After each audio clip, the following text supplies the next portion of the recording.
"Ey bandam" deydi qiyomatda Alloh taolo bir bandasiga. "Men senga mol va davlat berdim." Boyga aytadi.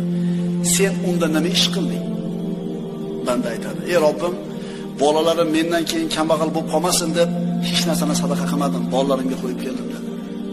Alloh taolo aytdi: "Axir men Razzoq va buyuk quvvat egasi ekanligimni bilmasmiding? Sen qo'rqqan narsangni sendan keyin bolalarning ustiga tushirdim." Kambag'al bo'lib qolishdan qo'rqib infoq qilmadingmi? Bolalaringni kambag'al qilib qo'ydim men. Chunki meni qo'limda edi bu narsa deyapti Alloh taolo. Alloh taolo bir bandaga aytadi: "Ey bandam, senga mol berdim, davlat berdim, boylik berdim. Nima qilding unda sen?"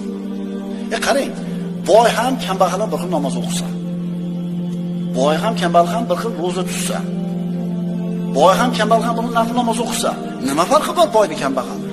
Ana shu Alloh bergan oshcha davlatni infoq qilishligi bilan farqi bor-da. To'g'rimi?